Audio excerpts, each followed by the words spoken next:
A very good evening and welcome to Primetime News, live here on News First. We're bringing you the latest from here at home and across the world. I'm Mahina Bongzel. And I'm John Fernando. Right before we move on to your news in detail, here are your headlines.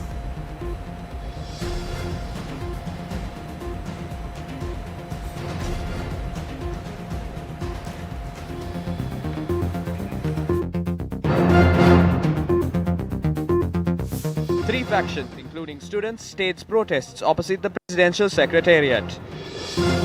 Hemasiri Fernando and Pujit Jasundara released on bail. Suspicions arise over former Sri Lankan CEO Kapila Chandrasena's whereabouts. A supplementary estimate of 2 billion rupees to settle the cost incurred by the previous government. Former chairman of COPE, Sunil Haduneti, says passport of Ajit Niwad Cabral should be impounded. House of Representatives Speaker Nancy Pelosi says Trump's State of Union was manifesto of mistruths.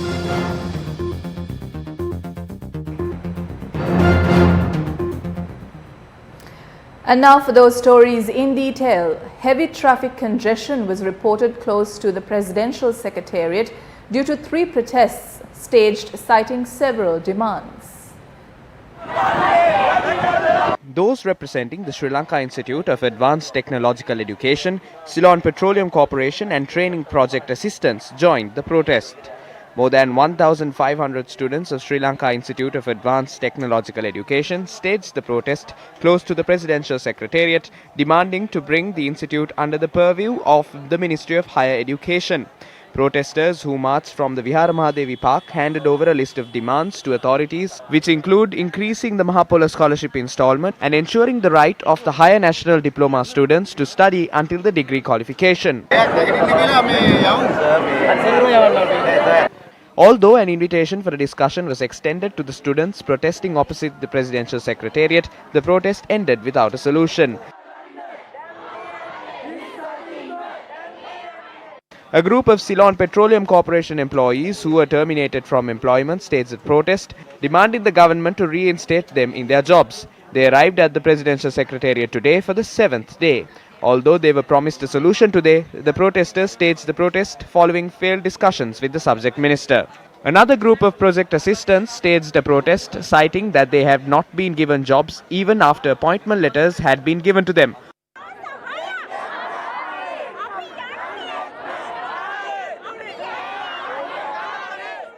Although an invitation was extended to hold talks, the protesters were told a solution will be given in 3 hours. The protesters remained in the premises anticipating a solution. Meanwhile, a separate location has been named and reserved for protests at the Golface Green. Now, according to the police, former CEO of Sri Lankan Airlines Kapila Chandrasena and his spouse Priyanka Nayamuli Vijayanayaka are currently not at their residence. Now, this had been revealed when officials from the Criminal Investigations Department had travelled to their house in order to arrest the duo. Minister Mahinda Nangalugamage, commenting on the situation today, said, according to the information he has received, the duo had travelled overseas. Officials from the CID had travelled to a house in Colombo 7, which is believed to be Kapila Chandrasena's residence. The officials had travelled to the house based on an arrest warrant which was issued by Fort Magistrate Ranga Dasanayaka on Monday to arrest Kapila Chandrasena and his wife. එමුතුමා Kapila Chandrasena මහත්තයා දැන් කෝ පිටරට පැනලා කියලා කියනවා ඒ කතාව ඇත්තද? මම ඒ පිළිබඳ දන්නේ නැහැ දැන්. I do not know anything about it. The police should arrest them. The police should enforce the law. According to the information we have received, he is currently not in the country. Therefore, take the necessary steps to bring him back to the country and enforce the law against him. ලංකාවට ලංකාවේ නැත්තම් ගෙන්නන්න කටයුතු කරලා ඕට විරුද්ධව නීතිය ක්‍රියාත්මක කරන්න. පරෙන්තු අරන් ගිහලා තියෙන්නේ මෙයා රට යන කල් ඉඳලා. They had gone with the warrant to arrest him after he had travelled out of the country. No one can help it when he boards the plane. That is how the Rajapaksas protect their aides. The arrest warrant has been issued after he entered the flight. අක්කේ තියෙන්නේ බුදුරැස් බොක්කේ තියෙන දඩමස්. They are hypocrites. We would like to tell the government to appoint a presidential commission to probe this controversial Airbus deal. හොයන්න ජනාධිපති කොමිසමක් පත් කරන්න. Kapila Chandrasena and his wife have allegations leveled against them for allegedly obtaining a commission of $2 million and laundering the money to a bank account maintained in Australia during an agreement to purchase 10 Airbus aircraft for the national carrier Sri Lankan Airlines. When the Criminal Investigation Department investigated the matter further, it had been revealed that the $2 million had been transferred to a bank account maintained in Singapore. Meanwhile, speaking on our Newsline program this morning, State Minister Vidura Wickramanayake spoke about the alleged misappropriation relating to Sri Lankan Airlines and Airbus. We need a fast track. Do you think that we can get a fast track investigation, a fast track legal process to sort out Kapila and his wife?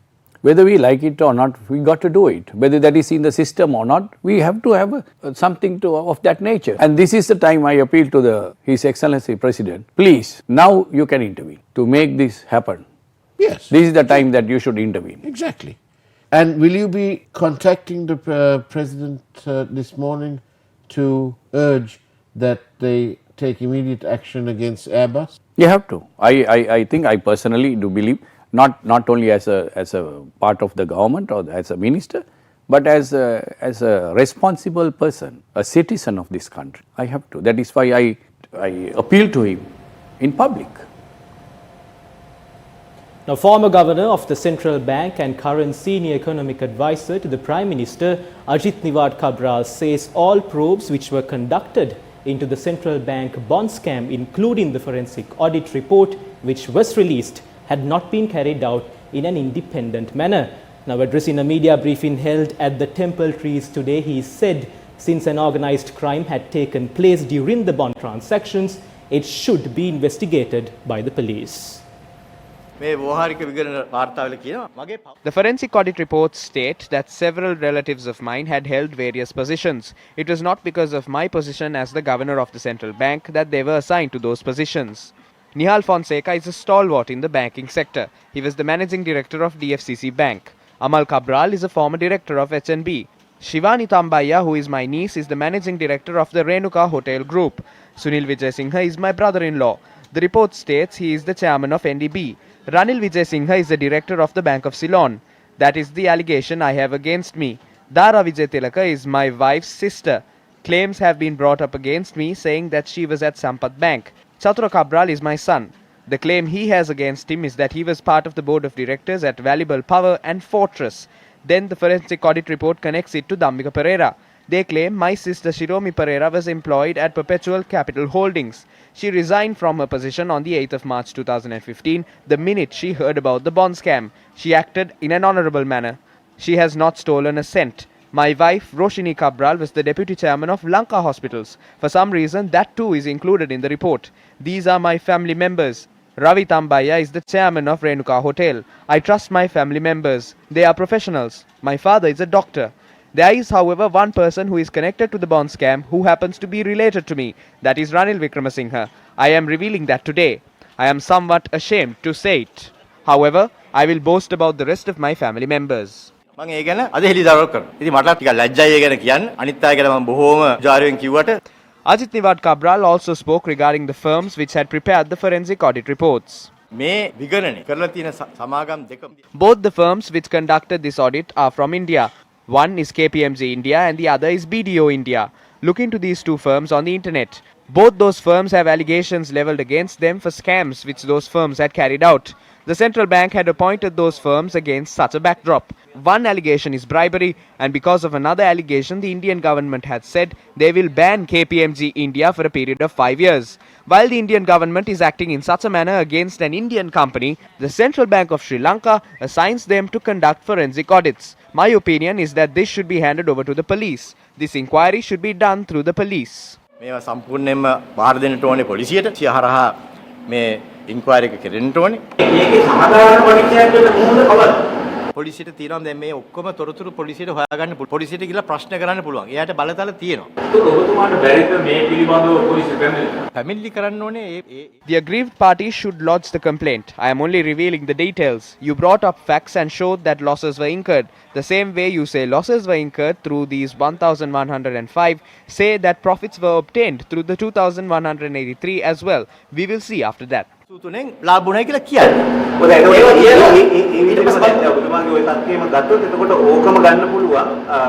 ඔබතුමාලා චෝදනා කරන අර්ජුන මහින්දන් කාලේ වෙච්ච එතකොට හරි ඒක ඔබතුමා ඒක ඉතින් මගේ දැන් ඔබතුමාලා මෙච්චර කාල ලියගෙන ගියේ මේ ටිකනේ මේ ගන්න කැමති නෑ කැමති නැත්තම් කවන්නේ නෑ ඒක හරිනේ අකමැත්ත නෙමෙයි අකමැත්ත නැත්තම් එහෙම වෙන්න වෙන්නලා තියෙනවා මේ ඔබතුමා අකමැති නම් කවන්නේ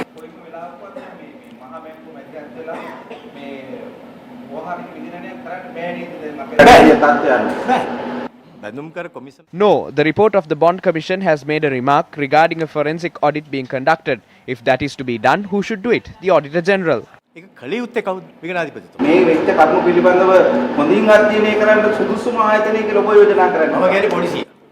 පොලිසිය මේක ගිහිල්ලා ඊට පස්සේ පොලිසියට අවශ්‍ය නම් යම්කිසි මේ කාගෙන් හරි විශේෂඥ දැනුමක් ලබා ගන්න ඒගොල්ලෝ දැනුමක් ලබා ගන්න. අපි හිතමු දැන් මේ ආණ්ඩුව හෙට පටන් ගන්නවා කියලා police පරීක්ෂණය.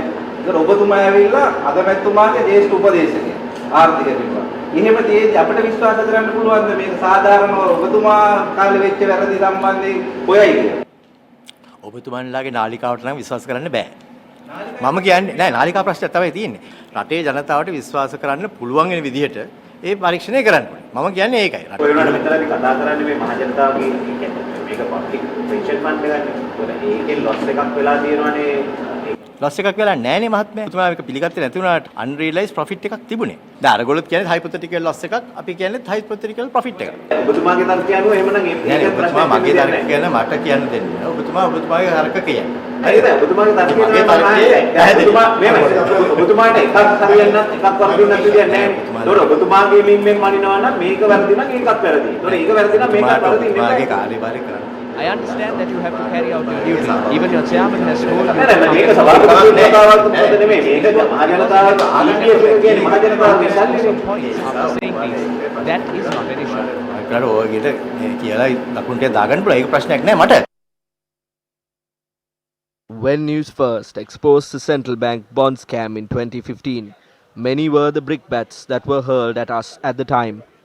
However, we stuck stubbornly to the facts and reported the truth. Ultimately, our reporting was vindicated when the whole nation began to understand the enormity of the crime that was committed against the people. It is with the same disdain in that we treat Mr. Cabral's feeble attempts to divert attention from what he has been accused of doing, misusing innocent people's savings. While he has gone to great lengths to explain his position, even going as far as claiming to be a relation of Ranil Wickremesinghe, we remain committed to reporting the truth and exposing the facts. And quite often, the truth hurts. Ranil Wickremesinghe මහත්තයා ඉන්නකම් මහින්ද රාජපක්ෂ මහත්තයාගේ පවුලේ බලාගත්තා. Ranil Wickremesinghe took care of Mahinda Rajapaksa's family when he was in power. Now Mahinda Rajapaksa is taking care of Ranil Wickremesinghe and his relatives. So the bond scam thieves who rob the earnings of the people are pointing the finger at each other to distract the people. If the president wants to show that there is no room for thieves and rogues, he can take immediate steps. If you say former CEO Kapila Chandrasena and his wife should be arrested, do it now. The forensic audit has mentioned the perpetrators involved in the bond scam. Let the relevant authorities take the necessary action. Intervene into the process. If not, the EPF rogues will roam free. ඒ සඳහා මැදිහත් වෙන්නේ.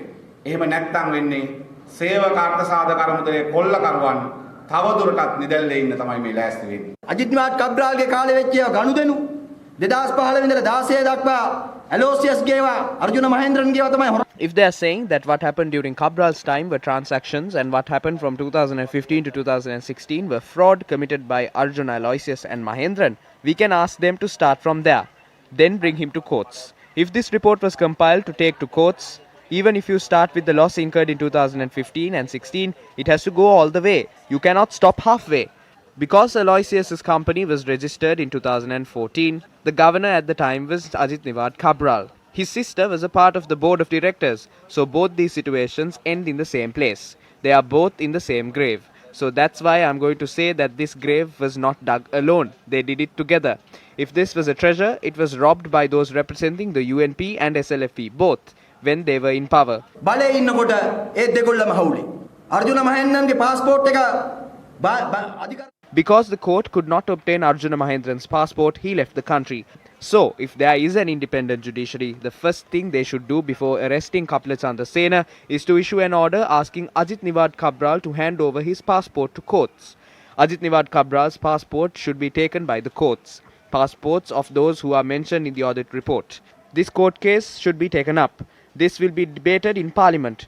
But what will happen then? This side will call the other side thieves and vice versa. They will call each other thieves and nothing else will happen.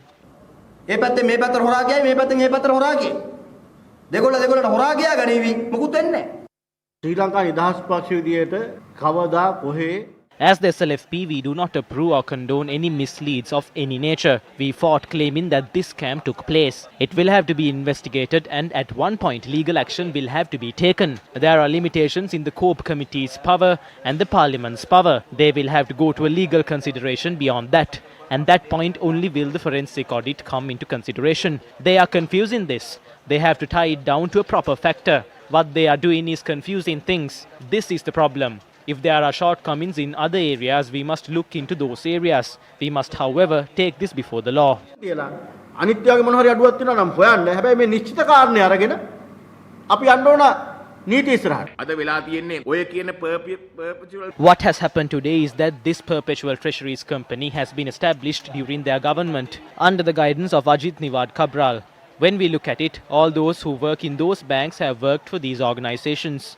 All these are Niwad Cabral's relatives.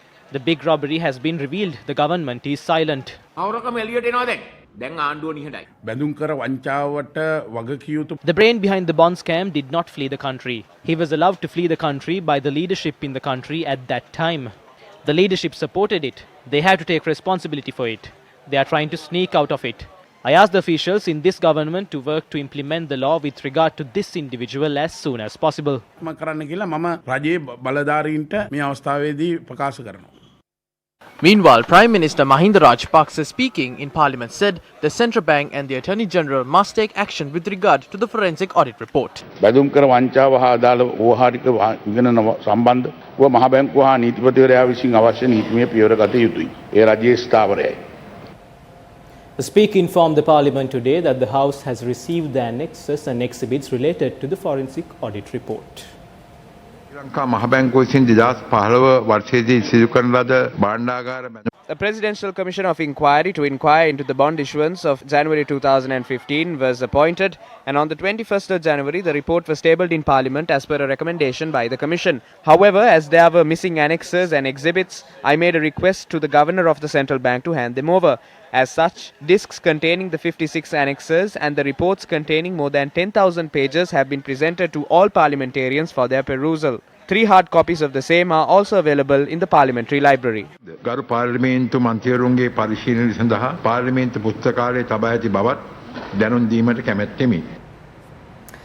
Former Secretary of Defence Hemesari Fernando and IGP Pujit Jayasundara, who were remanded for failing in their duties to prevent the April 21st attacks, were released on bail today. Magistrate Priyanta Lenage ordered for the duo to be released on bail based on the order by the High Court when they were produced to the Colombo Additional Magistrates Court this evening. The duo were also ordered to appear before the CID to provide a statement at any given time. The additional magistrate then ordered for the case pertaining to the April 21st attack to be taken up again on the 6th of May.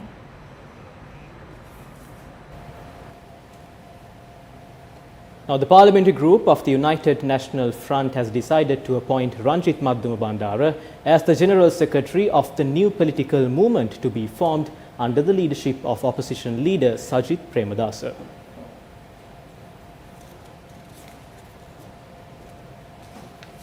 Opposition leader Sajith Premadasa recently decided that Ranjit Madduma Bandara be appointed the General Secretary of the new political movement. Subsequently, on the request of the opposition leader to present the stance of the MPs, this decision was approved by the MPs Ranjit Aluvihare and Tushar Indunil. Sajith Premadasa is to lead this political movement that is created with the United National Front as its base. A statement from the opposition leader's office said the opposition leader will be appointed as a nomination committee chairman and the prime ministerial nominee. He will also be responsible for implementing the election mechanism. ඊතියේදී සිදුවුණු බණාපකම් වෙනස්කම් අමතක කරලා සමගියෙන් ඉදිරියට යන්න සියලු දෙනාම අද එකගත කෘත්‍යාධිකාරී මණ්ඩල රැස්වීම කවදද එතකොට ලබන සඳ ඉදිරි මහමැතිවරණේ to achieve victory in the upcoming general election. I invite all political factions who are ready to raise a voice against the unjust ruling of this government to join hands with us. අනිත් අයටම ආරාධනය කරනවා අපේ සන්දානට එක්කහුව වෙන්න. ප්‍රත්‍යධිකාරී මණ්ඩලයේ මේ නව අනුමත කළ යුතුද? ඔබතුමාගේ මහලේකම් ධෝරණය සඳහා ඉදිරිපත් වෙයි. මම මේක ප්‍රශ්නයක් වෙන්නේ නැහැ.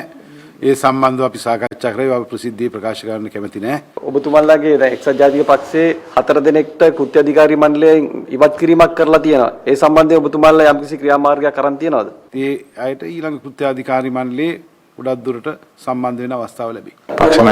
දැන් මේ නායෝජනා මණ්ඩලයේ පත් කිරීම කොහොමද සිද්ධ වෙන්නේ? නායෝජනා මණ්ඩලයේ සභාපතිවරයා වෙන්නේ ප්‍රධානියා වෙන්නේ සන්දානේ නායකයා. නාම යෝජනා මණ්ඩලයටත් සියලු පක්ෂවල සහභාගීත්වය තියෙනවා. එතකොට නායකතුමාට එතකොට මොකද වෙන්නේ ඉදිරියේදී? සන්දානේ පක්ෂ කීපයක්ම තියෙනවා. The alliance consists of a number of parties. All those parties have their leaders. For example, leader of the Hello Urume is Champika Ranawaka. Leader of the UNP is Ranil Wickramasinghe. This is an alliance. An alliance consists of a large number of parties. Leadership of all those parties will be held by Sajith Premadasa. නායකත්වයේ Sajith Premadasa මහත්මයා දරනවා. In more local news, the Prime Minister today presented a vote on account before Parliament to pay debts owed for projects funded by foreign borrowings done under the previous government. While the Prime Minister stated that he requires the support of the opposition to pass the vote on account, opposition leader Sajith Premadasa stated that the matter must be debated.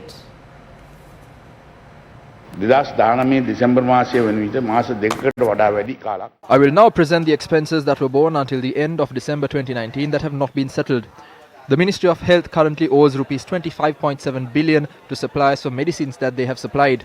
The Finance Ministry owes Rs 45.9 billion to banks for the relief loan scheme offered to senior citizens.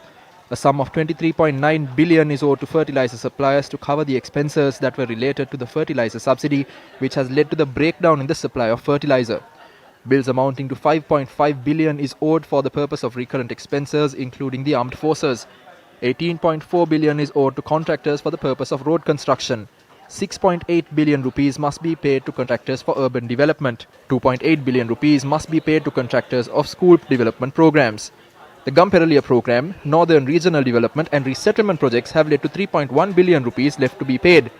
3.8 billion rupees is owed for projects of the provincial councils and district secretaries. 1.9 billion rupees has not been paid for projects under the Water Supply and Higher Education Ministry. 6.6 billion has not been paid for projects conducted under the Ministry of Waterways and Rural Economy. Rupees 13.2 billion is owed to suppliers who have completed other projects and following which more than 2 months have elapsed. These institutions have not paid 101 billion rupees of recurrent expenses and 55 billion rupees in capital expenses to these suppliers. 211 billion rupees have been spent without being made available under due provisions, and as a result, it is not possible to account for these expenses. As per the central bank, of the 42 financial institutions, nearly 20 are facing financial difficulties. We believe that it is a responsibility of the central bank to help these institutions mitigate the current circumstances so that these banks can be strengthened and depositors be protected. A presidential commission has already been appointed to investigate into the decision taken on a whim to sell ETI when they have put depositors in trouble. It is a responsibility of ours to make sure we do so. The building obtained for the Ministry of Agriculture, the Department of Regional Development, the Office for the National Economic Council under the Presidential Secretariat at the World Trade Center, the building for the Ministry of Regional Economy in Kolpiti, and the building for the Prime Minister's office in Slave Island have all been paid for up until the end of their engagements. And the government has committed to honouring these agreements up until they have run up. Our government will not be so bankrupt as to appoint committees or FCIDs to create a political drama. This information shows how the government acted in violation of finance laws. The Auditor General must direct his attention to how these finance laws have been violated by the government that claim to be for good governance. I propose to this House that a request be made of the Auditor General to compile a report on who presented these expenditure heads and have action taken on them accordingly. Thus, I table this vote on account to increase the approved finances for recurrent expenditure and capital expenditure by 101 billion rupees and 55 billion rupees respectively. I further table the request to approve the bill of 2,111 billion to account foreign debt. I further request that the approved loan amount be increased from rupees 721 billion to rupees 1,078 billion. Advocate Independent Think Tank has urged the government to attend to the deep-rooted issue of systemic misgovernance embedded in Sri Lanka's state-owned enterprises, including Sri Lankan Airlines. Advocata says SOEs such as Sri Lankan Airlines continue to remain some of the largest burdens on Sri Lanka's debt-ridden treasury. Advocata's recent report on the state of state enterprises in Sri Lanka reveals that SOEs are vulnerable to mismanagement and corruption because of potential conflicts between the ownership and policy-making functions of the government and undue political influence on their policies, appointments and business practices, as evidenced by the recent Sri Lankan Airlines scandal. Hirunika Premachandra made a request at the parliament today. Now Ranjan Ramanayaka's audio recordings have been provided to the Hansard. When we go to the library and ask for it, they do not give it. The reason they provide is that it should be decided at the party leaders' meeting. They were slinging mud continuously, and now since he mentioned that recordings of those on the other side are also available, it is unfair that things are being done in this manner. If the audio recording can be edited and released, these are original recordings. I have the right to obtain these recordings as a parliamentarian. මේවා මන්ත්‍රීවරයෙක් විදිහට මට ලබා ගැනීමේ අයිතිය තියෙනවා. ඉතා ඉක්මනින් ලබා දෙන්න කටයුතු කරනවා දැන්. හොඳයි. පක්ෂ நாயක සමග සාකච්ඡා කරලා මම ලබා දෙනවා. Now speaking on Newsline, State Minister of Agriculture Vidura Wickramanayake spoke about the fertilizer shortage in the country. There is acute fertilizer shortage. As the Minister of State for Agriculture, I state this, it's a fact. And why? The number one reason is the government has to pay 23 billion for the importers, and this was not, of course, it's not a question of who governed, but this happened before November 16th. But we are unable to pay. We have only paid about 2 billion because we have to raise funds. But we are the government, and I appeal to the president again. We are the government, and you are the executive president. Call these people, because the government has no right to import. We are not importing. The others are importing. But mind you, sir, there are inferior quality fertilizer brought into this country. Inferior quality fertilizer brought into this country. For us, they have sent the sample 30 times. 30 times. 30 times, and still it has failed. Why do they have to send 30 times? If it is failed once, twice, that's it. So who is conniving? Call, by the way. People are conniving. Officials are conniving. So when there is an acute shortage of fertilizer, we have no other option but rather to release this.